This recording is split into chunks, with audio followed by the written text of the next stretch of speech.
I have experienced 7 suicides in my family and friends within my life.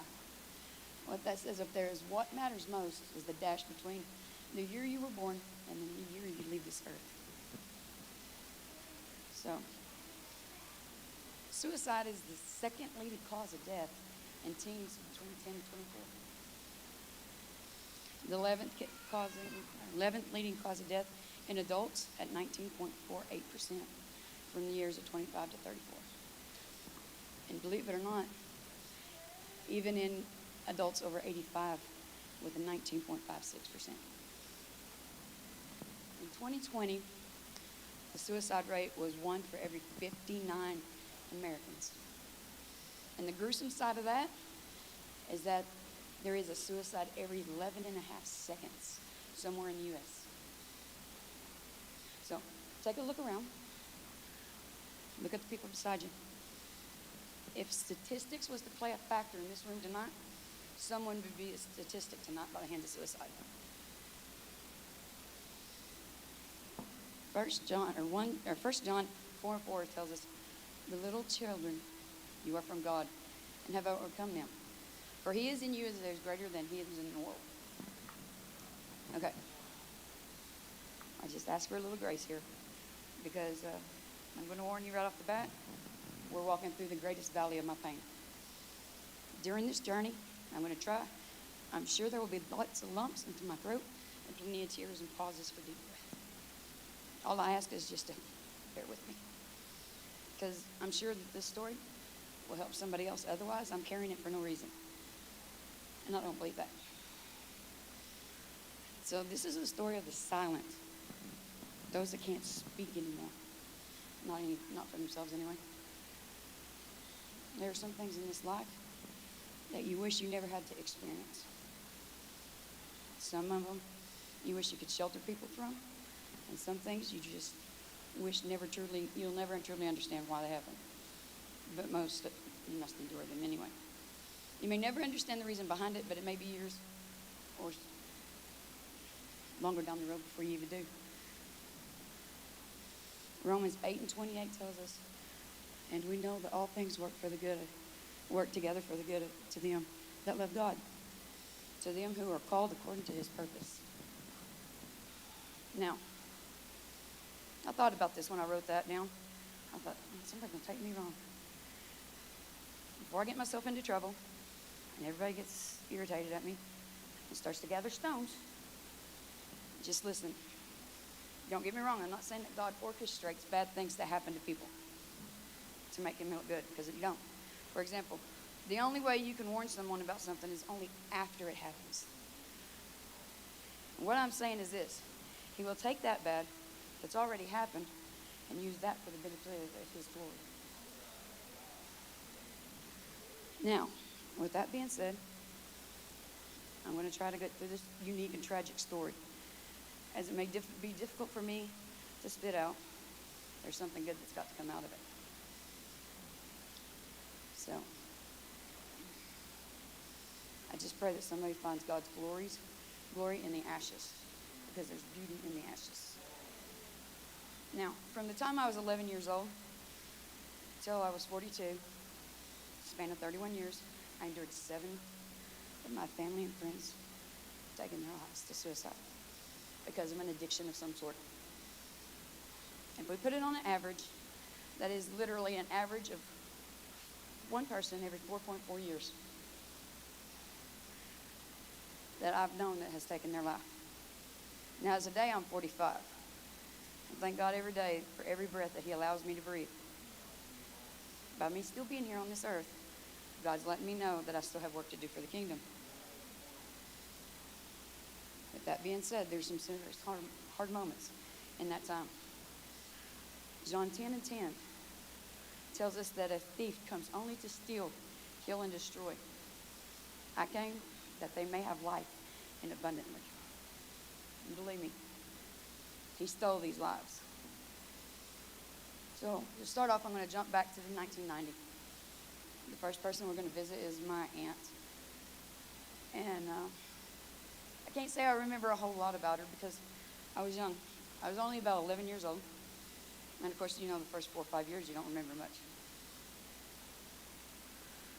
I remember her visits to her house, sitting on the floor and playing games while watching Wheel of Fortune. Mom sitting on the couch with her, and them two chatting. I remember she always had the best snacks. Some of the oddest stuff sticks in your head. And she tried to spoil me and my sister when I come over. It always seemed that she had the perfect life. But to a small kid, everything's perfect when you have candy canes and Coke. There were odd times that we would go and visit, and she would seem off. Often tired and sluggish, but I never really knew why. Mom would sit down with her and talk to her until she seemed to perk up and get up and move around. My sister and I would grab the games on the floor and continue on our way doing what we always did. Nothing ever seemed different until one day it was. We had gone over and Mom was chatting with my aunt and waking her up as usual. And I'd moved the game board to get it ready to play. And underneath the game board was a revolver with a whole bunch of pills in a bottle. I looked at Mom and I told her, I said, I can't find the game pieces. I said, all it's here is this stuff. Well, of course, she ushered me out. She sent us outside to play on the swing set, and we really never connected it, that we had found what was going to be what took my aunt's life. Friday on April 6th in 1990, my uncle turned up at my mom's doorstep, crying, telling her that her son had found her on the kitchen floor with a gunshot wound to the head. And there was a note, the revolver, and her pill bottles, and a kitchen table full of groceries. Her family was shattered. My mom was decimated, and I would never look at things the same way. For an 11-year-old girl, I didn't understand. It's just something kids don't understand. The concept of what happened did not register. I could not deal with the idea of being not able to visit her, and I could still see her house sitting empty and just rotting. Her son didn't live there anymore, but all the belongings were still there. It was literally like a museum. Had been put into its place with no intentions of anybody ever going in. I would go on to have nightmares for years. I would see her in my dreams. Sometimes I would see her outside the house, sometimes in the house. But all the time she was begging me to help her, pleading with me to just help. Then I would see the gun again, and I'd wake up. At the time of her passing, she was only 47, leaving behind 2 children and a granddaughter, as well as sisters and brothers, 2 years older than me right now. Her absence left a hole that couldn't be filled in my grandmother's life. She was never the same after that. And her and her sister had been through thick and thin and were inseparable. So her absence was felt tremendously, not only by the rest of the family, but especially by her. Her entire demeanor changed after my aunt passed away. She went from being a loving, caring grandmother to someone who seemed cold and disconnected from the world. I have found out over time that far too often, suicide is just a general discussion, but rarely the impact it has on those around them are discussed. I don't care what anyone says, a person is never the same after going through the trauma. For myself, unfortunately, this wouldn't be the first or the last time I experienced the sorrow of suicide. So, keep on trucking 5 years later to 1995. I would find myself pondering the thought, I wish I knew then what I know now. How much one person's actions could affect another. The best way I can describe it in this situation is the butterfly effect, which describes the phenomenon in the chaos theory, where a minor change in circumstances can cause a large change in the outcome. This is what I felt happened with Bob. But before I get into the outcome, let me tell you a little bit about him. Bob was a vibrant 19-year-old man when I first met him. I was only 14. And the thought that Pam and Mike had an awesome brother that they just found. Bob was Pam's half-brother from her father's side. He lived in Germany most of his life, as where he was born. His parents had been together while Harold was in the military, stationed in Germany. Once he had deployed back, they lost touch for a while. And after that, after all, 1995 wasn't a digital age. So you just couldn't look somebody up on social media. So when Bob had come to be an adult, he and his half-brother Paul made the journey across to find his father. And it wasn't hard considering that they knew a general area.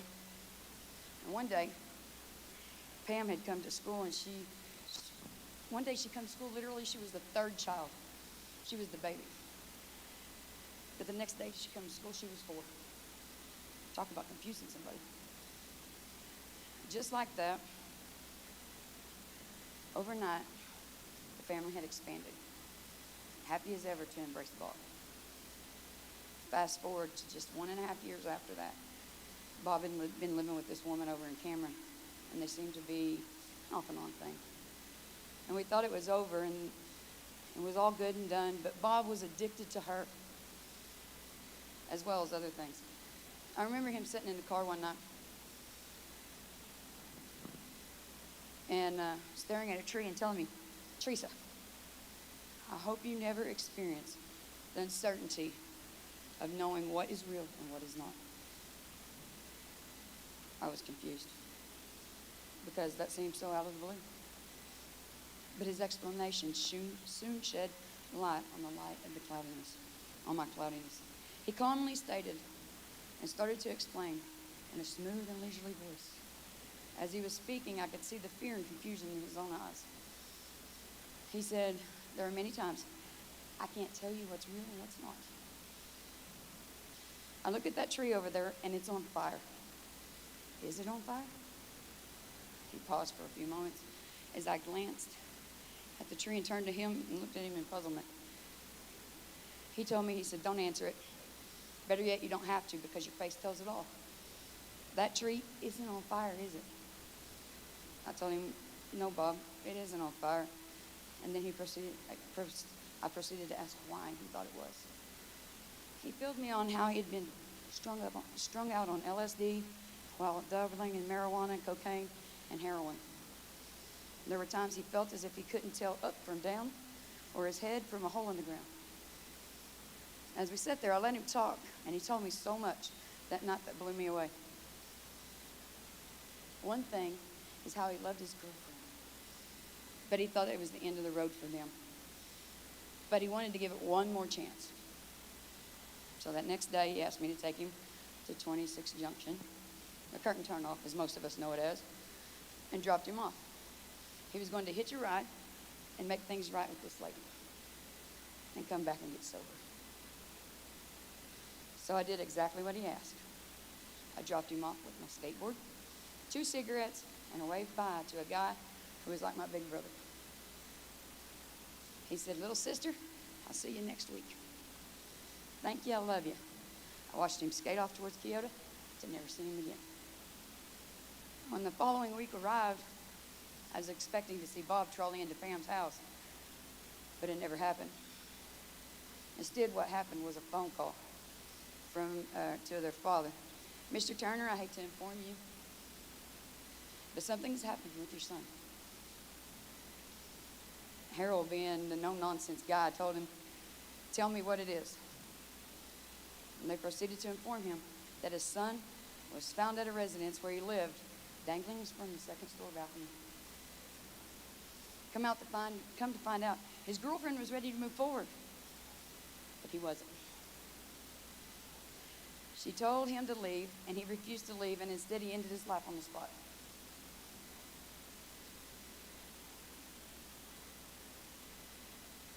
This is the story that was given to the police. I can't tell you if it is true or not. I just pray for all those who were actually there. And this sent a ripple through the family that would have effects well into the future. None of them ever were the same or even recovered mentally from this. The years would go by, and the only thing that changed over time was age and sobriety. Pam's dad and mom were raging alcoholics, and if you asked them, though they were functioning alcoholics, we all knew the truth. No one knew how much of an impact Bob's suicide was, and it was tremendous. Even more so, it was the butterfly effect that nobody could have predicted. Bob's death was as if it was 1,000 pounds. Weight had been laid on Harold's back. He was always an alcoholic, but after Bob killed himself, it became apparent that he was trying to drown himself from the reality of the situation. Harold went from drinking a 12-pack a day to 24 in just a matter of months. Along with that came his anger issues, and him and Mike and Pam started to fight more than ever. Louise often was caught in the middle of it, trying to be the buffer, but she too had her own issues. She was drinking just to try to cope with the chaos that had engulfed her life. Within a year or to 2 years, Pops had become a man that few recognized anymore, because sober was no longer in his vocabulary. I remember there was a time when I could stay the night over there at their house, and I would get up, and he would have a cup of coffee, and then he would begin to drink. But he had to have that coffee first. Now remember, we're not talking about a casual or social drinker, but by this time he was drinking upwards of a case to 2 cases a day.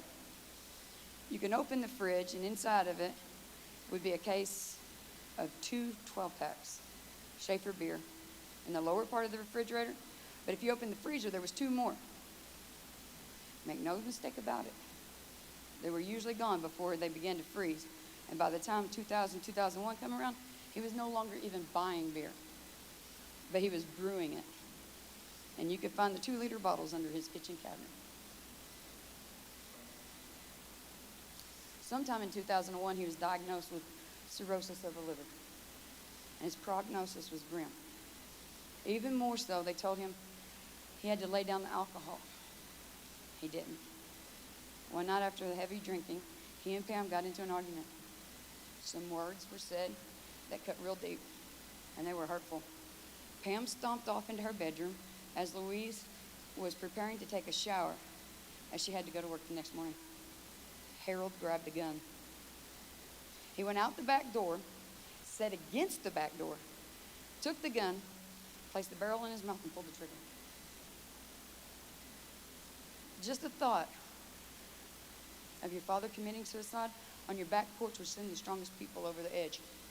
But what makes this even worse is that he was close. He chose to sit down on the same wall as Pam's bedroom and the bathroom wall too. So by doing this, they were without a doubt going to hear, and did hear, him and felt the vibration from him killing himself. As well as the aftermath of what was on the wall. It had only been barely 6 years and 1 week since Bob hung himself. And now Harold shot himself. You can only imagine none of the family was the same afterwards. In the blink of an eye, the squeeze of a trigger, one brother, one sister turned against each other. One mother was put in the middle and pulled apart. Guilt and blame would resonate and dominate for the next 20 years. 16 years go by this time, and it was great not to have to deal with the trauma of another suicide. And the moment world got rocked again. There was a young person who I won't divulge much information about, because I didn't talk to the family about doing this first. But I will give you a gray area details in hopes that you get the general idea. I would tell you this to try to get a shadow of a picture of who they were. I had known this person for roughly 15 years. So it wasn't just an acquaintance. We were actually close friends. We did things together. We had went camping and swimming, had parties together. I watched their children go from birth to preteen. For years, we spent time just hanging out and enjoying chatting while they were working. Then I found out that they had found themselves indulging in the addiction. when already fighting depression and other issues. One night, they thought that the cure would be to take a handful of pills and overdose. And it done exactly what they were trying to do. But in the process, they left behind their young children, asking tons of questions with zero answers, totally devastated. Their world would never be the same, and still hasn't to this day. Now, I'm going to quickly recap. We've just covered 4 suicides in my life that I've had to live through, all by the time I was 39. Subtract the 11 from 39, that's 28 years, with an average of 4, one about every 7 years. 2 gunshot, 1 hanging, and 1 overdose. The one thing I can tell you this is each one was extreme gut punches. It took a little bit more out of me every time. But I will have to admit, the next 3 are the hardest I've ever had to endure. And honestly, I didn't think I would make it through them, but I knew I had to keep on. Because Jeremiah 29:11 through 13 tells us that, "For I know the plans that I have for you, declares the Lord, the plans for welfare and not evil, to give you give you a future and hope." So I knew that there was something out there. I just didn't know what. So after the last one, there's a quick reprieve of 3 years before I had to endure the next one. But this is the beginning of a roller coaster that rocked my world. And we tell you right now, there is one phone call you will never, and I mean never, be ready for. The one that says, "Hey, go ahead and put your best friend's name in there. Here's a ton of cops and medical examiners over here at her house." That's the one call that that was enough to take you to your knees within seconds. That one call caused time to stand still and moments to be unforgiving. And I got this very call January 7th of 2020. And nothing had been the same. I still had her phone number on my phone up until last year, and I finally let it go. A quick backstory before I go any further. Pam and me have been friends since the 1st grade. We met out on the playground and was playing on teeter-totter. She lifted me up. Said as she was done, dropped me down. She got in trouble, so I went and sat down beside her. We've been like sisters ever since. It's hard to sum up a lifetime of memories in just a few words. We had 32 years of friendship. I would have never seen it coming to an end, to be honest. I mean, we went through grade school, middle school, most of high school together, and we kicked it long after the hallways of school. If I was ever to look back and pin down 1 or 2 moments in Pam's life that caused her to take the road that she did, it wouldn't be difficult for me. It would instantly go back to 1995 when her brother Bob hung himself. That would be the first big blow that she took. To Bob, his little sister was his world, and he was hers. But in the blink of an eye, it all changed. It was a moment that not only changed her life, but her whole family's. She began to fight with her father more often and violently. He had told Bob to go back to Cameron and try to make things right with his girlfriend. And after Bob hung himself, Pam blamed her dad for everything that followed. I mean, everything. Guess it fit well because Harold blamed himself too. And neither of them could be satisfied because they were both miserable because of what happened. And instead of embracing each other to console the pain, they chose to fight like the Hatfields and the McCoys. Pam started to become a rebellious teen after Bob's death, and Harold became a restricted father. It was the spark that fueled needed to create a massive explosion that was about to happen in just a matter of time. Life with them for the next 6 years, it was miserable. As the materials needed for this explosion sits and simmers and just waits to go off. The second moment in her life that made the dramatic impact would be when the actual explosion did occur. 6 years after Bob had hung himself, Harold killed himself. That night gave a lasting impression that would haunt her for the rest of her life. She never forgave herself for fighting with him that night and walking off. Tempers flared. She never imagined him doing what he had done. Her house had become divided. As Mike thought she might have done it, actually shot her own father, and she tried to hide it, splitting her mother in complete two different pieces. And it became a bitter splinter that neither of them would never overcome. It didn't take long for Pam to find something to help ease the pain, though, because of what happened. In her past, she tried to fill it with men and drugs. She tried to fill the void with someone who would love her no matter how bad the relationship was for her and how toxic it was. You know, that good old methamphetamines will get you doing a lot of things. For a bit, I had rode that ride with her on the drug train, as we were determined to be party down and hell-bound, until I had met up with my husband, who helped pull me out of my ride to hell. Unfortunately, Pam wasn't ready to get off that train yet. It would be another 10 years before Pam and I would meet up again, as I stayed clear of my past so that I could maintain sobriety, and she wasn't even close. In 2012, I ran into her at Walmart, and somehow we began to speak to each other once again. She had been clean for 5 years, and at this point often wondered how things were, but didn't know if I would talk to her. I never held anything over her head or against her. It was just two roads that we had taken at the time. She told me she was still smoking pot, but she was clear of the meth. Had been through some serious hard times, but she made it through it. She was married to a guy named Timothy at the time, but it didn't seem to take long. Maybe a year afterwards, they split. And she ended up with someone who drug her right back down hell-bound road that she had come from. This guy about killed her multiple times. Threatened to kill me as well. He hated my every fiber of my body. And that was okay. I wasn't fond of him either. He didn't stick around too long. After everything that she had that he needed was used up, he was gone too. It was about a year later I heard he overdosed, and she was crushed. Even though she was with another guy and married by this time, I don't think she ever got over that one.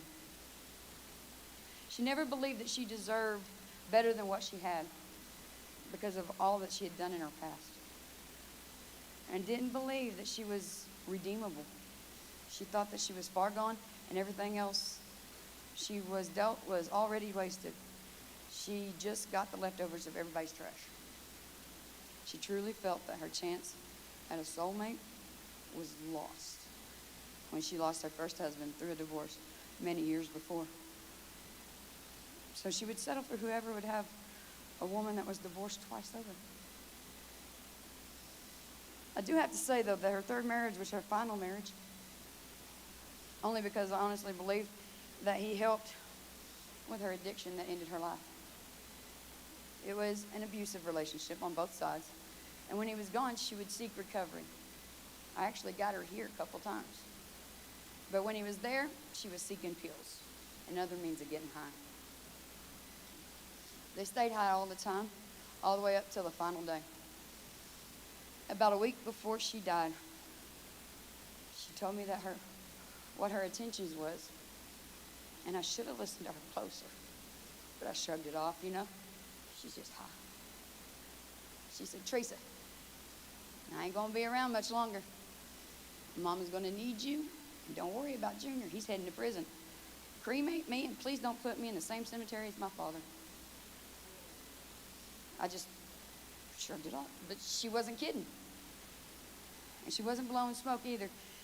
I wish I would have listened. About a week later, I got the call stating about the ME at her house. And when I pulled up, her husband told me that she died. She died. Okay. I asked what happened, and he told me she took a handful of gabapentin and passed out on the toilet about 4 a.m. What the autopsy had found was a mixture of gabapentin and methamphetamines in her system that gave her a lethal cocktail, and it killed her. She knew what she was doing, as she had told me she was doing it, but I didn't listen. Pam took her life 19 years after her father shot himself and 24 after her brother hung himself. I actually wondered, was the cycle going to stop there? Was that going to be the last? Most of her family was gone. It only left her brother Mike, sister Tina, and her mother. And that was it. But it didn't take long for me to get the answer on the cycle, the cycle had come to an end, because it didn't. 3 months later in April, 3 months after Pam killed herself, I received a text message from a friend asking if Mike was okay. As far as I knew, he was fine and dandy and thriving in Whitefield as always. She told me that she'd heard that on the scanner that there was gunshots at the residence, and his name was mentioned, and then they called for an ME rather than the ambulance. That's never a good sign, but I was bound and determined that this monster had not struck again, not struck the same family for fourth time, especially in 3 months. Mom couldn't handle that again. She had already lost her baby, and now we're talking about her other son. No person should have to bury 3 out of 4 of their children, as well as their husband, let alone to the monster of suicide. After a few hours, his wife contacted my husband and let him know what had happened. She told him that Mike had shot himself, and the details of the funeral would be released later. I knew that there was more to the story than that, because I've known Mike since I was 10 years old. He was a big brother to me, super pain in the backside, but a big brother. But I also knew how he could be, especially when he was drinking. And he did that a lot after Harold passed away. I told you, butterfly effect. Harold was Mike's only dad. He never knew his biological father. Not that I ever knew of, anyway. And he took Harold's death extremely hard, just as hard as Pam did, if not worse. The difference was Mike hid it better than Pam did. On the outside, he showed to be a productive and thriving person, but on the inside, he was dying. He hadn't had a relationship with his mother in almost 20 years at this point, all because of a grudge that he held against his sister. And it wasn't until Pam had killed herself that he began to speak with his mother, and then longed for a relationship with his sister that he no longer could get to have. When he would get drunk, he would be known to say things like, "I'll just kill myself. All my family has. It's what we do. It's a family tradition." Right? You know, things like that. People had begun to suspect him of becoming abusive, not only mentally but physically. And the night that he passed away, there was an altercation with his wife. He grabbed a gun in front of her and shot himself. That's a level of trauma I can't even imagine. She will never be the same, and neither will everybody connected. That was 4 suicides in one family within a span of about 20 years. The only people left in that family is sister and mama. Sister's taking care of mama now. It uprooted her whole life. Had to move to a whole new town and everything. They'll never be the same. Now, the last one is Trey. He was my little red-headed baby. From the first time I seen him, I fell in love with him. He was my cousin's son, and they lived just 2 houses down. I spoiled him totally rotten. That's a rare thing for me to do. Not really, if you know me. When he was 2, I was his first bull. I don't know how many times he insisted I pretend to be a bull so that he could rodeo. We were 2 peas in a pod and inseparable until they moved off to Broken Bow. But we still stayed in contact with each other as much as we could. Things happen to people that change their lives in the blink of an eye. Things we don't see coming. And it was no different with Trey. I could tell his story, but I'll let him tell it instead. No, I'm not crazy. On May 25th of 2021, Trey made a post about what happened to him. And I'll read it to you in his own words. Some words have been changed to clean it up. He says, "Hello, my name is Trey, and here's my story, and mine alone. It's not my place to tell anyone else's. I started Eagletown School when I was in the 8th grade. I loved it. It was small, and my siblings were well-liked, so I fit right in. Even though a bull riding accident kept me from being able to read and write well, I still fit in. I was given an IEP. I just went to regular classes. The next year, I was a freshman, playing basketball and got along with everybody. Loved ag, got along with all the teachers. I struggled, but my mom stayed on my butt about my grades. Then one day, my grades in one class started failing. Man, my mom would be so mad. So I talked to the teacher for about some extra credit to bring up my grades so my mom didn't find out, just like she would have told me to do anyway. And that teacher asked me if I drank beer. Well, like every kid, I said, my mom will kill me. Heck, I got to get that grade up, though. And this teacher's cool. He buys me beer and brings it to me at school.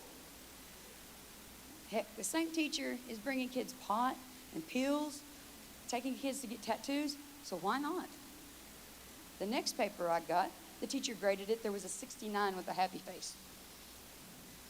And then the next paper was a 69 with a happy face. And then the next and the next. My mom freaked out and went to the school to talk with that teacher. It was weird for a bit again, and it seemed like my class was getting harder. So I approached him again, and this time he told me to send him some private part pictures.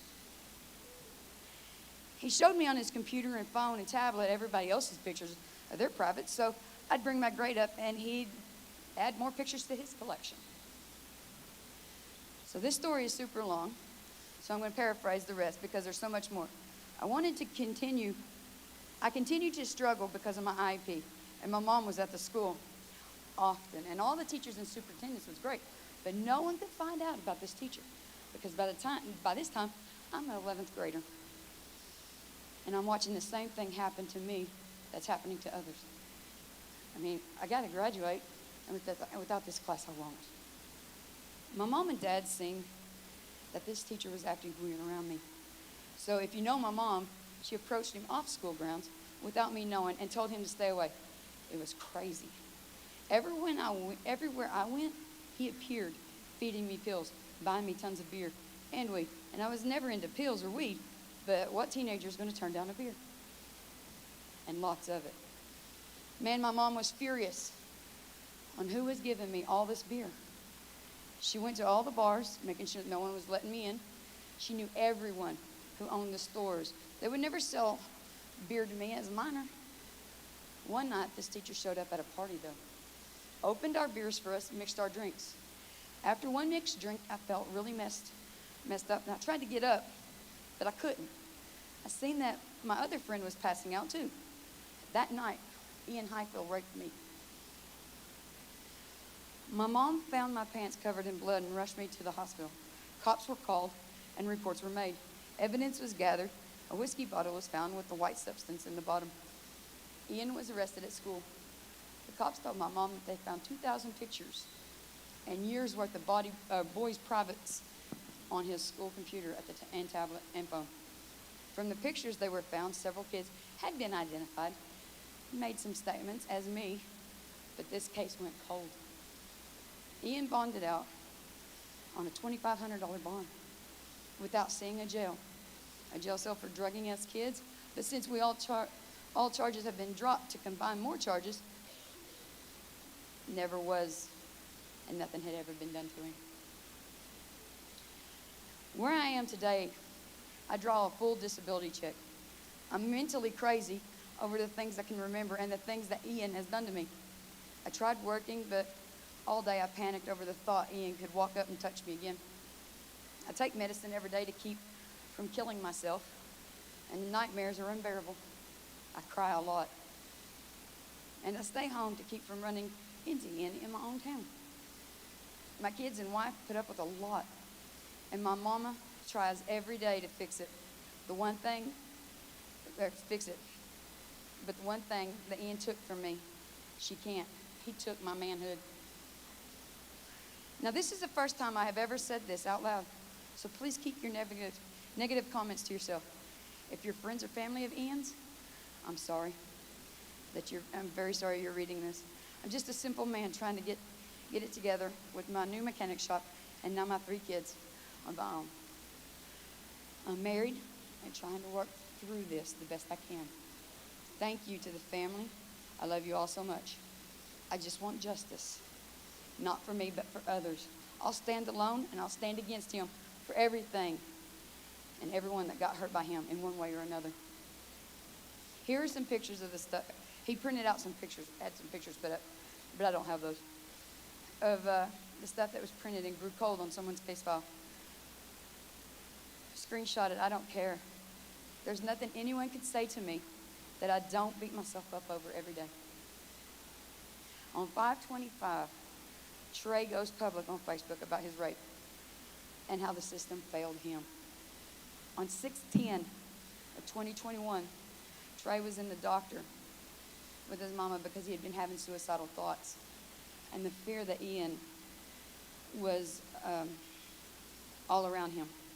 The doctor upped his medicine and added another medication. On Wednesday, the doctor was called. The meds were driving him crazy, and he was informed to just keep taking the medicine. 7 to 10 days, things would get better. On the 9th day, 6/19 of 2021, Trey shot and killed himself. Trey left behind a 4-month-old daughter who knows him only now through pictures and memories that family tells her. Tells her a 2-year-old son who to this day will go to his father's grave and lay on it. A stepson whose entire world was split apart because his mother separated his siblings from him.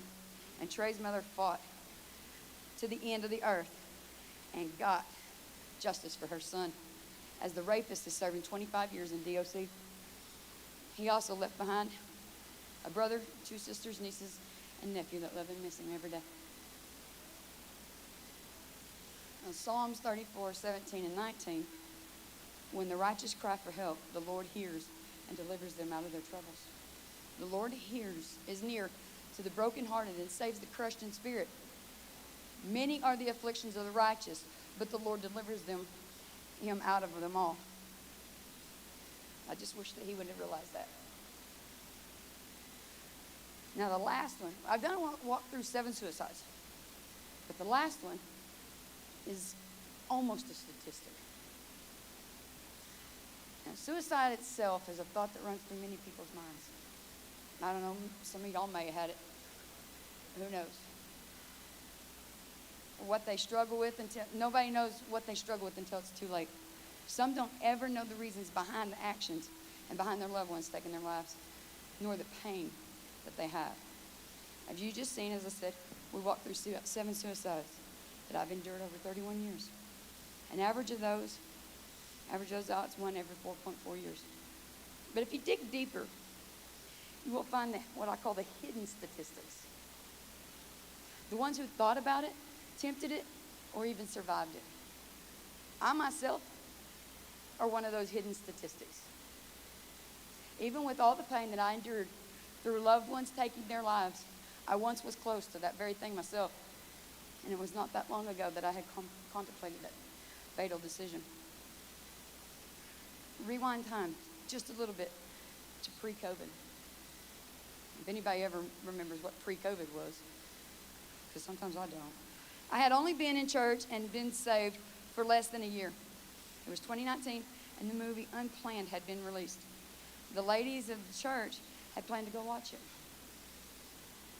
When the day come to go, I never showed.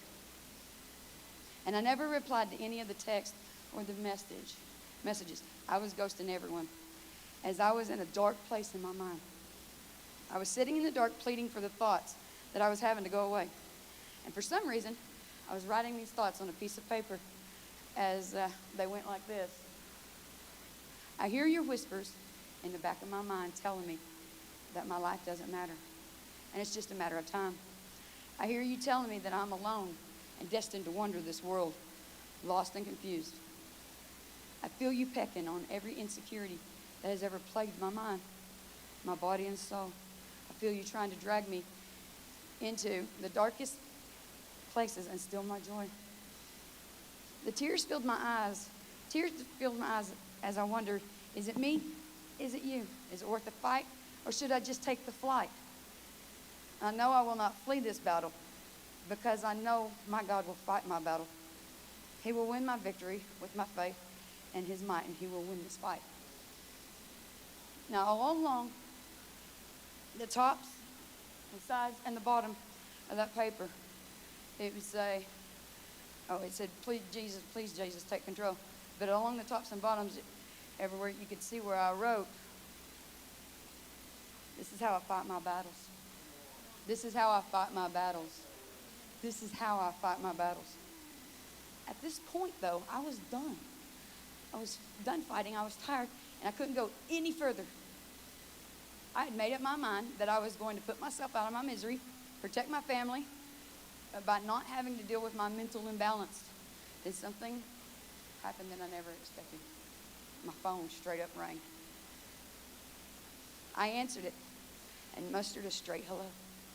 And on the other end was Crystal, and I lost it. She said, girl, you coming to the movies with us? I didn't see you here, and I felt I needed to call to make sure that you were going. Told her, nope, I ain't going to make it. And she heard something in my voice, or the Holy Ghost snitched, but she knew something wasn't right. If I was a betting person, I'd take it that the Holy Ghost snitched on me, busted me out. Needless to say, I'm still here because of a divine appointment. But most of all, please listen. Here's the one thing. If I would have ended my life that night, not only would I have ended my life, I would have ended my appointment that God had in store for me. I want you to just put that second one up, sis. Take a look at this date that I have underlined in the picture. April 20th, 2019 on the left. And here's why I'm stressing this so much. If I had ended my life that night, I would have never got the confirmation call to go into ministry on June 3rd of 2019, 2 months later. After I had battled, at the Lighthouse in Eufaula, where God spoke to me through Melvin Sanchez. It was just 2 months after I had those suicidal thoughts. 2 months. If I had given in, and if I hadn't answered that phone call, that stopped the plans of the devil, how many more lives would have ended? How many would have been impacted? We'll never know. Genesis 50:20 tells us, as for you, you meant evil against me, but God meant it for good, to bring it about that many people should be kept alive as they are today. In other words, the devil meant for evil. God turned it around.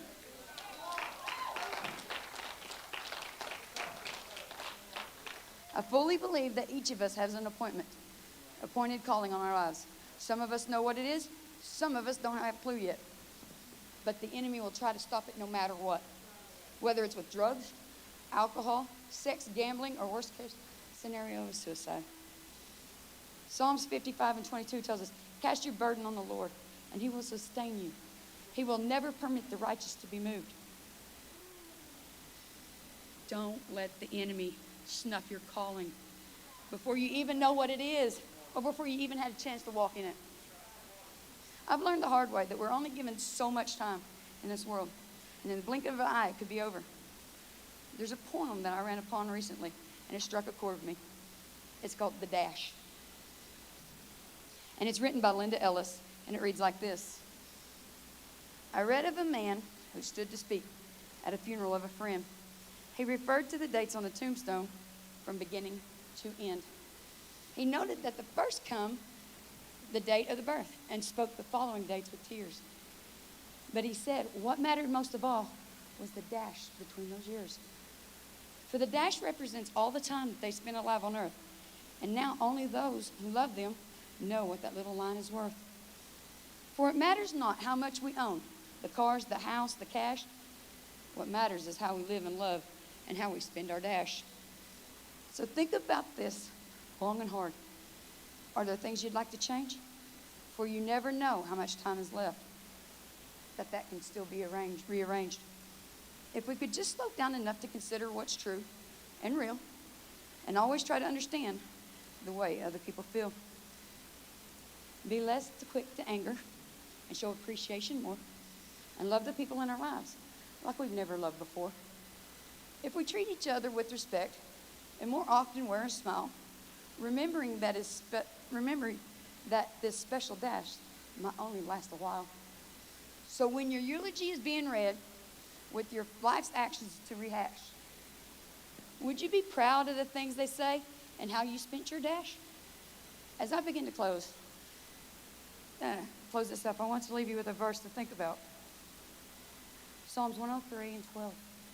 As far from the east to the west, so far he removes our transgressions from us. All your failures, all your faults, what you do but shouldn't, and what you shouldn't do but don't. Your smug judgment, your self-righteousness, every sin you know and hate, every sin you don't know, your unforgiveness, your bitter heart, your doubt of untrustworthy, and trust in all that isn't. Imagine it all gone, impossible made possible. The wrong one has made you right and paid the price with his life. Your sin is as far from the west to the east. Rest in peace. Rest in him and his peace. I'm standing here today as a testament to his plans for life.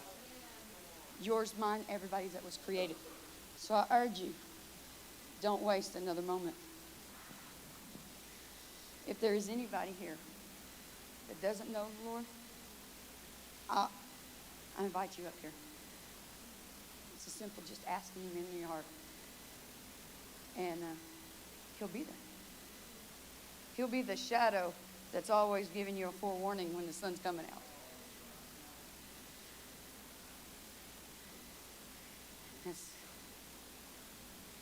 That's the best thing that we could ever ask for.